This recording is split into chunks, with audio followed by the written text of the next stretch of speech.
Turabashuhuje inshuti mudahwema kudukurikira mumeze mute? Imana ikomeze kubaha umugisha. Iyi ni cano amahumbezi ugezeho, ni cano ikugezaho ibiganiro byinshi bitandukanye bishobora kugufasha muri ubu buzima. Ngire ngo abo twatangiranye rwose hari icyo bimaze kubamarira, kandi natwe rwose mwagiye mudufasha cyane muduha ibitekerezo bitandukanye, turabashimira cyane. Ni ukuri uyu mwaka twawubanyemo neza. Turashimira cyane abantu bakoze subscribe kuko ni mwebwe mutumye tugera aha ngaha, kandi nawe utarayikora biragushobokera cyane ko wakumva ikiganiro kikunyuze ukaba wayikora. Rwose iyo tubonye mukora subscribe tubihita tumenya ko ibiganiro byacu bibageraho kandi ko mubyakirana yombi. Rero reka tubashime kandi tubahe ikaze muri iki kiganiro kigiye kuvuga ku bintu bijyanye no kwiyemera. Hariho abantu benshi biyemera ku kigero kiri hejuru, kandi ku buryo umuntu yiyemera nta n'ikintu afite namba, ugasanga umuntu arashaka kwigaragaza mu rwego atarimo, ndetse ugasanga ari umuntu wishyira hejuru, yewe umva nta n'ikintu yifitiye ndetse nta n'ikintu yakwimarira muri ubu buzima bwa buri munsi. Ugasanga we ikintu kimushishikaje ari ururimi gusa, ururimi rugaragaza yuko ari intwari, nyamara ibikorwa bye ugasanga bigaragaza ubugwari bwonyine. Uyu munsi rero tugiye kurebera hamwe ibintu bitandatu bishobora kukwereka yuko wiyemera cyane, ndetse no kuzagira icyo wimarira muri ubu buzima ko bizakugora. Inshuro nyinshi umuntu wiyemera no kugira icyo ageraho biramugora, kuko aba ari umuntu ushaka gupfobya mbega ibintu ibyo ari byo byose abandi bakoze agashaka kubipfobya, kandi nyamara we nta n'ikintu kigaragara agenda akora.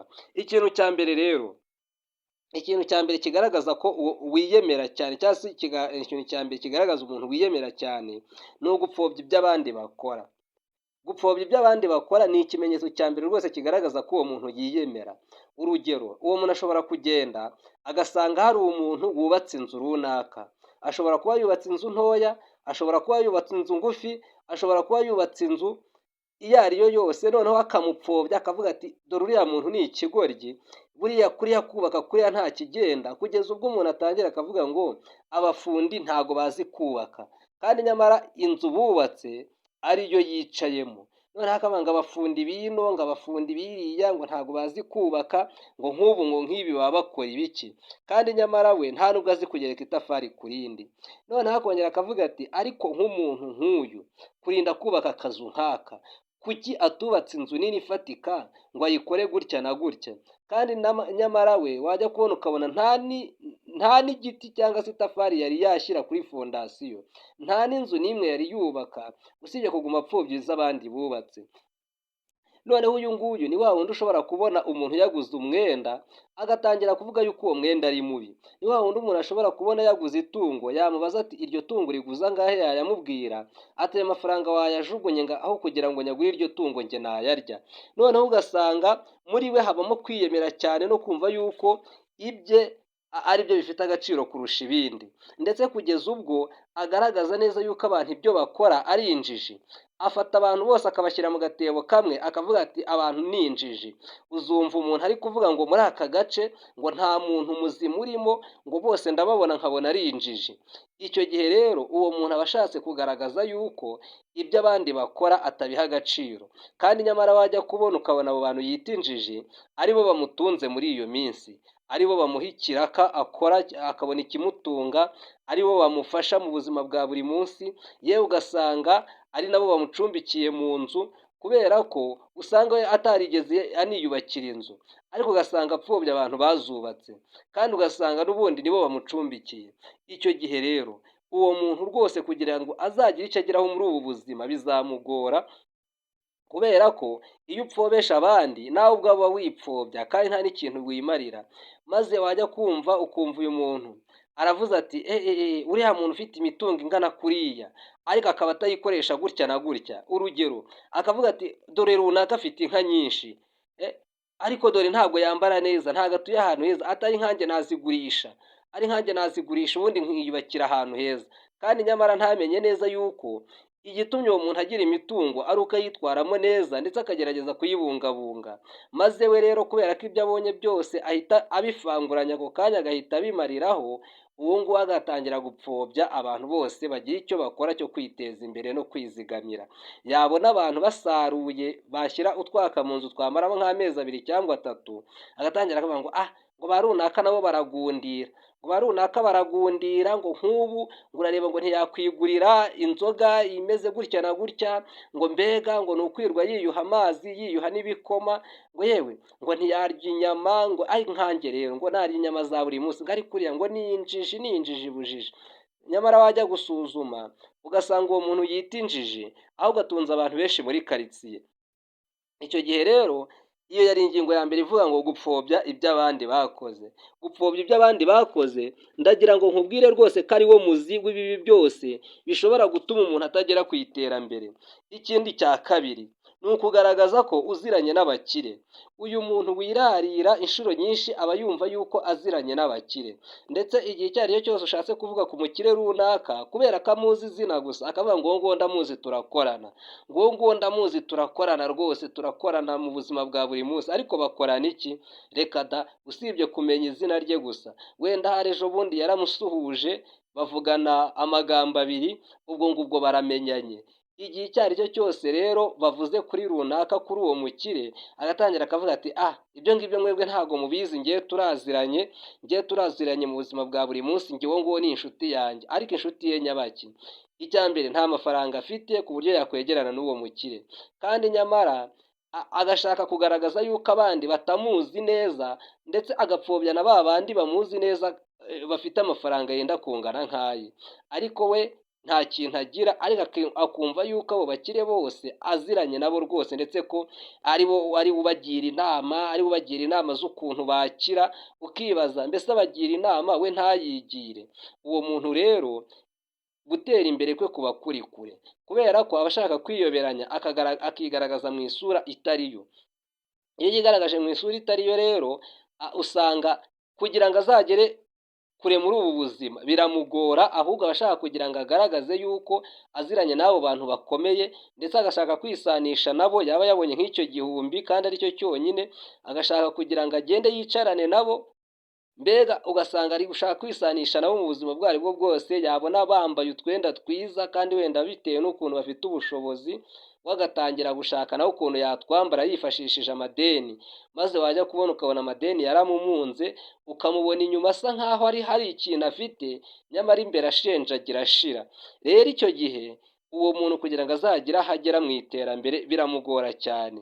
Ikintu cya gatatu ni ukugaragaza amafaranga ufite kandi ari ay'abandi bagutije. Muzajya mubibona cyane, turi ku ngingo ivuga ngo kwiyemera. Umuntu ashobora kugenda agatira umukire amafaranga, wenda akamugurira imyaka cyangwa se agira ikindi kintu runaka amugurira, maze iyo agiye nk'ahantu runaka kugira ngo azaguhe wenda nk'akanote k'igihumbi cyangwa se ka 500 kari muri ayo mafaranga, ntago yigera yiherera, ahubwo ahita yasosorayo yose uko yakabaye kugira ngo akwereke ko ari umuntu w'umukire. Nyamara umuntu w'umukire iyo afite amafaranga agashaka kugira ngo akuremo inoti imwe, aragenda akabanza akiherera, akabanza akayikuramo gakeya kugira ngo ahari abantu batabona ko afite amafaranga. Umuntu rero iyo ari umukire kandi atiyemera, igihe icyo ari cyo cyose afite amafaranga ntabwo agenda yaratira abahisi n'abagenzi, kubera ko abazi neza ko amafaranga abantu benshi bayakeneye kandi ko adashobora kuyabaha ku buntu. Ariko wa wundi wo bayatije ujya kubona ukabona ari kugenda yabarira no mu muhanda, ndetse akaguma agenda yakura mu mufuka rwose yerekana kugira ngo akange abantu yuko afite amafaranga. Iyi ngingo rero nayo igaragaza neza ko uwo muntu gutunga amafaranga rwose biba biri kure, kuko amafaranga ntabwo bayiratana, amafaranga barayabungabunga. Ikintu cya kane ni ugusakuza cyane igihe ari kuganira n'abandi. Uyu muntu iyo ari kuganira n'abandi arasakuza cyane ashaka kwerekana yuko ibitekerezo bye ari byo bizima. Noneho ushatse kugira icyo amukosoraho ugasanga atangiye gusakuza cyane, ijwi rye rikarenga rigasa nkaho risumba ay'abandi. Icyo gihe rero bihita bigaragaza kwiyemera, ndetse n'iyo hagize umuntu ushaka kuvuga ahita amupfobya agaragaza neza yuko ibyo uwo muntu avuga atabizi, noneho agashaka kubisobanura kandi nyamara nawe nta cyerekezo abiziho. Uyu muntu rero aba yiyemera, kugira ngo azagere kure muri ubu buzima biramugora, kuko guca bugufi ntabyo ashoboye. Ikindi cya gatanu ni ukwitsibura cyangwa se kwivumbura mu gihe hari umuntu umukosoye. Igihe hari umuntu umupfobeje akamubwira yuko ibyo avuga atari ukuri, uwo muntu akunda kwitsibura cyane. Umuntu wiyemera ni umuntu witsibura cyane, kubera ko igihe icyo ari cyo cyose aba ashaka kugira ngo ahore ari kuri topu agaragaza ibitekerezo bye, kabone n'iyo byaba bipfuye akumva yuko babimushimira. Icyo gihe rero iyo habonetse umuntu w'umunyabwenge agatangira kumwereka yuko ibyo ari kuvuga atari byo, aritsibura ndetse agashaka no kwirakaza cyane, ku buryo urwango rwe n'uwo muntu rushobora gukomera, bikaba byarangira banatandukanye batongeye rwose kongera gusubukura umubano. Uyu muntu rero uteye atya ntabwo ashobora kubana n'abandi. Uyu muntu aba yiyemera, ndetse kugira ngo azagere ku iterambere biramugora cyane, kuko iterambere rigerwaho n'uko umuntu abashije kwihanganira abandi. Ikintu cya gatandatu ari nacyo cya nyuma ni ukurwana mu gihe ari kujya impaka n'abandi. Ni ukuvuga ngo uyu muntu iyo mugiye impaka, uko byagenda kose ujya kumva ukumva yaguteruye yagutuye hasi cyangwa se yagukubise igipfunsi, kubera ko ntabwo aba ashaka umuntu umugisha impaka, ahubwo aba ashaka kugira ngo icyo avuze cyose uvuge ngo ye ye ye, maze rero ugasanga uyu muntu kugira ngo azagire n'abantu abana nabo neza bigorana, ahubwo abantu bose bakaba babana nawe bigengeseye, kubera ko baba bavuga ngo tudakoma rutenderi, noneho akivumbura. Mbega baba bamufata nk'umwana w'igitambambuga, wa wundi bo babwira ngo cira aha nikubite. Mbega rero bisaba kugira ngo ubana nawe wese ase nk'aho amworohera cyane, maze n'ubundi nawe akorane ubwo bujiji bumeze nk'ubwa bajeyi.